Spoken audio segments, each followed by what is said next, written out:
Hi there, welcome. My name is Cindy and I'm with Junkbox Studio. Today I'm taking some rusty finds and turning them into 3 super cute spring projects. Again, thanks for being here. Let's do this. I'll be taking some of my rusty finds that I've either thrifted or have gotten from a outdoor junkyard that I have near where I live. And so that's a really neat recipe box. It actually came with recipe cards, and that's like a date stamp and some bulbs. And so we're just going to go ahead and get started on project number 1. I'm taking a piece of canvas.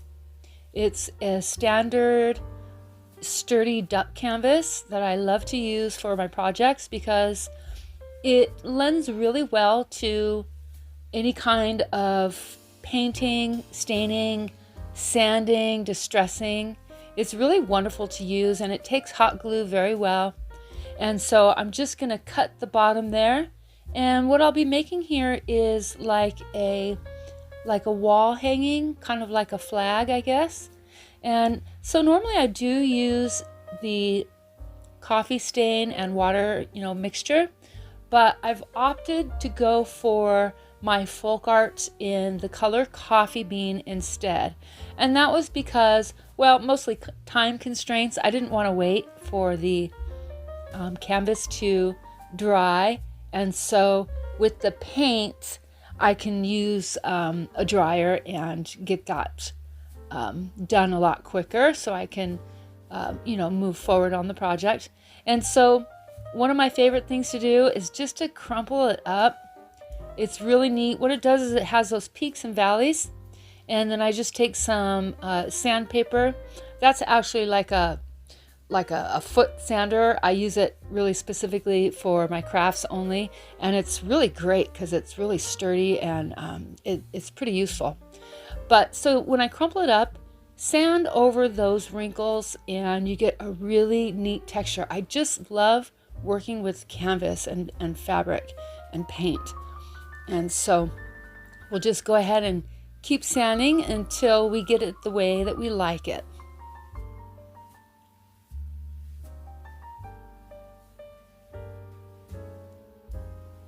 And so now I'm just taking basically a stick from the yard and we are going to, let's see here, we're going to hot glue that end, because I want to have a hanger for this wall flag. And so we just use a little bit of hot glue. Very easy, very simple to do. You take it and you just roll it just a little bit so it's nice and secure.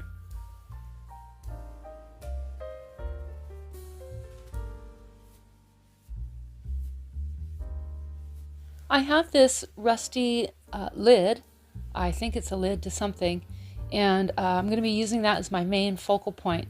If you guys are using any kind of rust, make sure that you clear coat it so it's safe.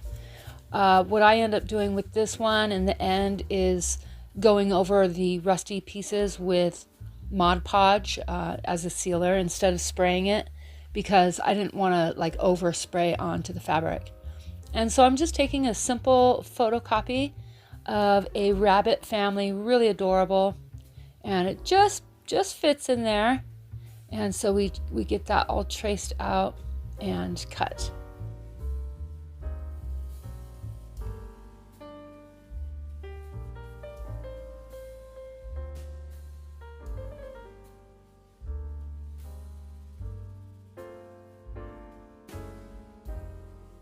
Guys, I'm so excited. It's really the little things, but that glue dispenser, I've seen so many other crafters put their adhesives into these squirtable containers, and it just makes a world of difference.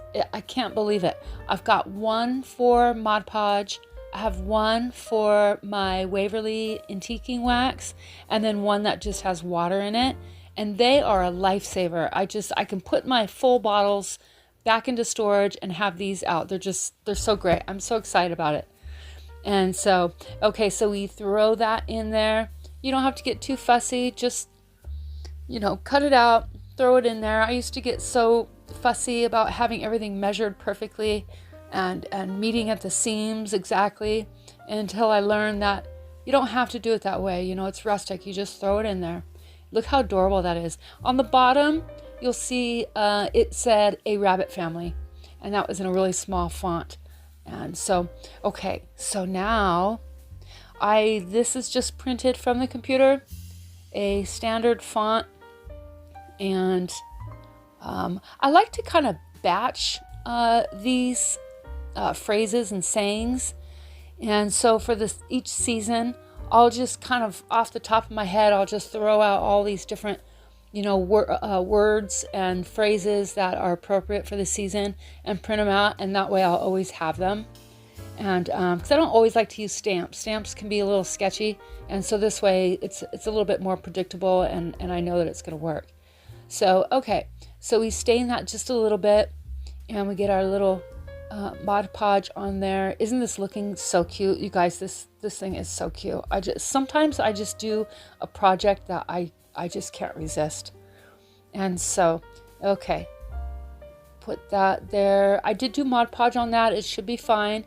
I do adhere both of these rusty pieces with some it's called contact cement. You'll see that here in a minute, and some hot glue just for more of a hold.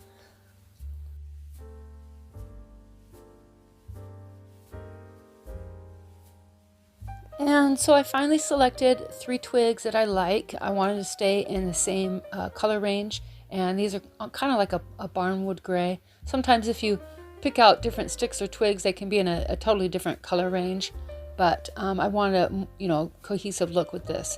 And so I'm taking a little bit of florist wire, and then I do hot glue the sticks together just a little bit for extra hold, because I didn't want them to slide out of that wire. And so we'll just get that hot glued.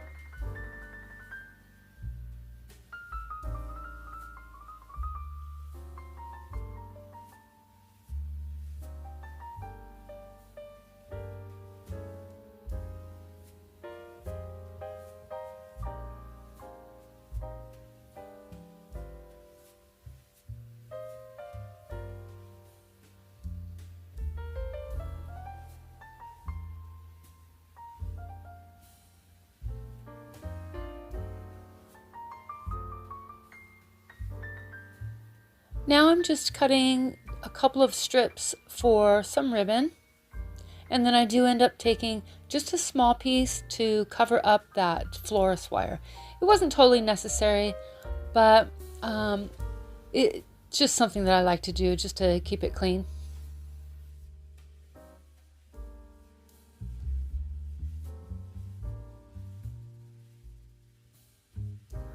Okay, and so I do like to snip the ends of the fabric and tear instead of cut. It just gives a better, look on the edges there. And so I'm so sad because this is literally the last part of this fabric that I have, and so I'm gonna have to get some more. I think I got it on Amazon. I'm almost certain. And it's just under there like a primitive homespun. And so I'm taking that little piece and wrapping it around.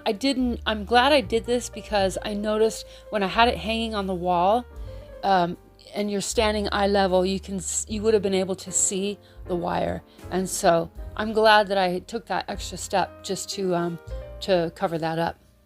And so here we go, making a bow. I need to get a bow dabra. I just need to get a bow dabra because, the bows, they're okay. But the bow dabra just seems like it makes everything so much easier. But I got a little system down. And I wanted this bow to lay kind of flat as possible. And that's why I'm doing this kind of single fold method and just tacking it down with hot glue.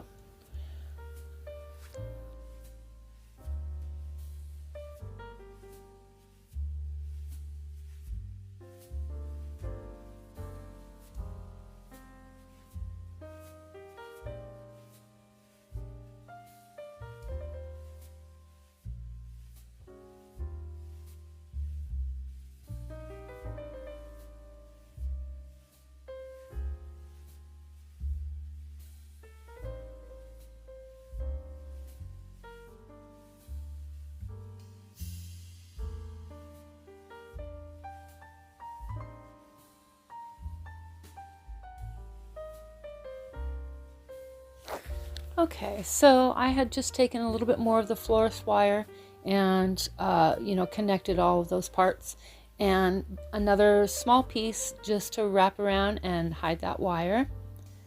And so now we are going to take some of this. Okay, this is like some weird glue that I got at the thrift store. It was still in the package unused, so I said, what the heck, I'm out of E6000, and boy, is this stuff a caustic, but I guess it works, and it's what I'm using today. And so because I'm working with metal, I want to make sure that it adheres good enough. So I got that and a little bit of hot glue for an immediate hold, and it should be pretty good to go.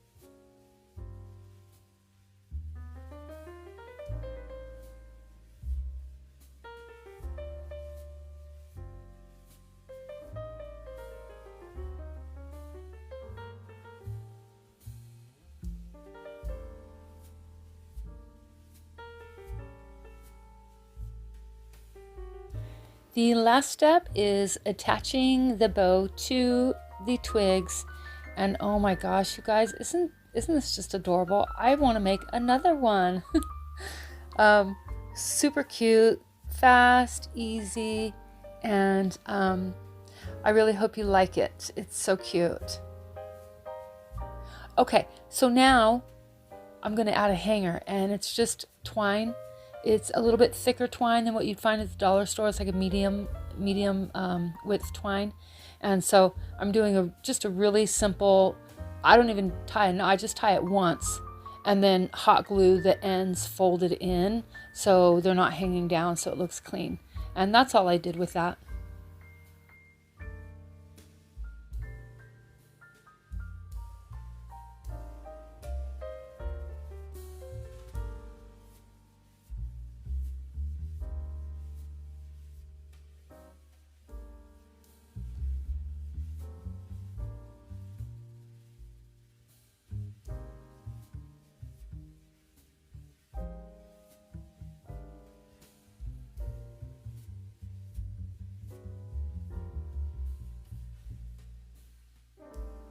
Okay, project number 2.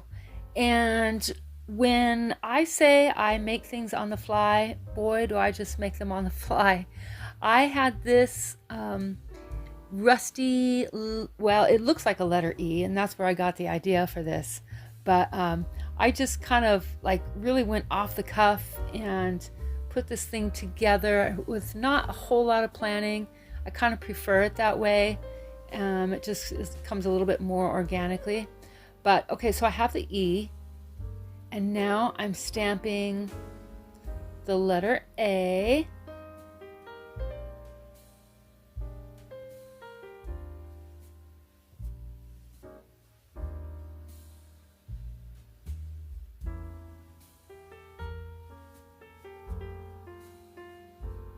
And I think this is like a piece from a Christmas, like a, how do you say, like a swag with bells on it.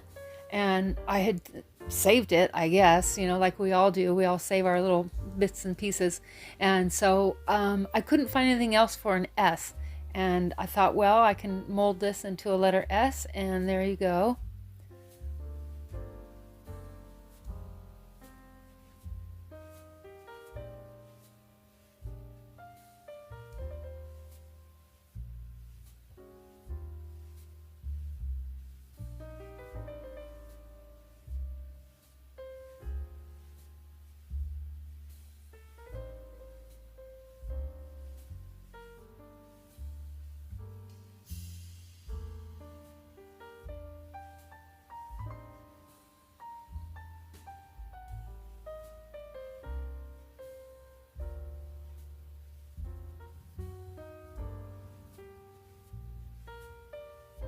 Okay, and for the letter T, I just have this block. I went ahead and stained it with I think I started with the Waverly antiquing wax and then ended up going over it with the coffee bean from Folk Art. It was a little too light. I needed it darker. But so now I'm just going to hand paint this letter T, and I never really like hand painting anything, but I thought, well, it's rustic. How much could you mess it up?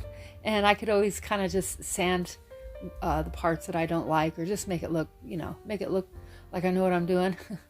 And so there is the letter T. After that dries, I do take a little piece of sandpaper and kind of give it a little bit of wear.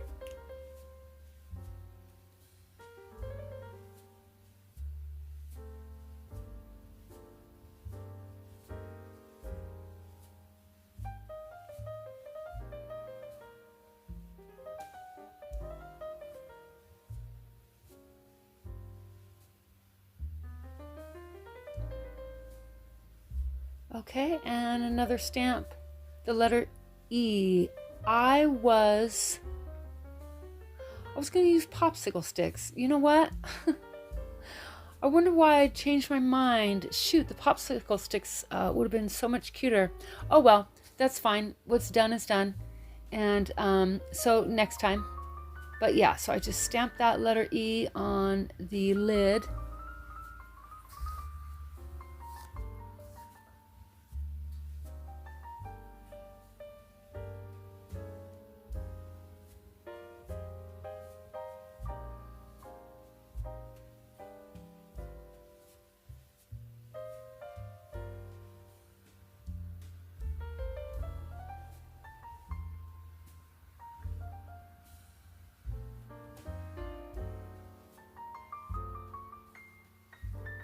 Okay, so this was the trickiest one. To find a letter R, I did end up finding a clothespin, like a clothespin, a hinged one. And then I thought, well, what am I going to use for the rounded part? And so I got these wooden discs, and I had one that was already pre-painted. And so I had to cut it in half because it just didn't look right as a whole circle. And so you'll see here in a minute what I mean by that. So there is the clothespin. That one also is painted with the Folk Art in the color Coffee Bean. Kind of looks like an R. It's cute. My little Easter sign. Yeah, and I didn't drill holes in it for hanging or anything. It's just kind of like a little plaque for like a shelf sitter. And so that is it for this second project.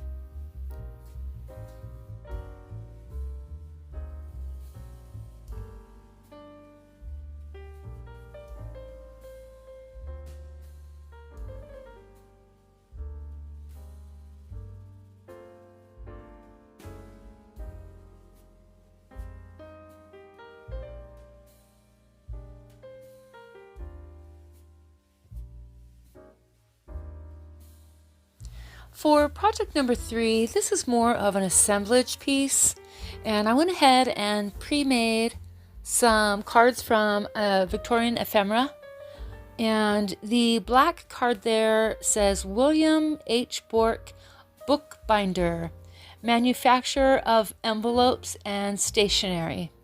And so the rusty piece for this one is the actual box that I put everything in. It's an old recipe box. And so I just picked some things that go along with this theme. There's a date stamp there and a Victorian image and in that tin. And so I thought that was appropriate for the name that's on the black card. And then that is a typewriter, just an antique typewriter ephemera piece. And so I'm just putting everything in here. I thought it was really neat. I kind of wanted to try doing some assemblage again. I don't do them very often, but I thought it was appropriate, and so I hope you guys like it. And for a little last minute switch there, it opens it up a lot better, and I like the final product. And so I'm just gonna, age the edges a little bit there with the Tim Holtz Distressing Ink. Once again, you guys, thank you so much. I really appreciate you stopping by and taking a look at my 3 rusty spring projects. I will see you guys next time. Thank you. Bye.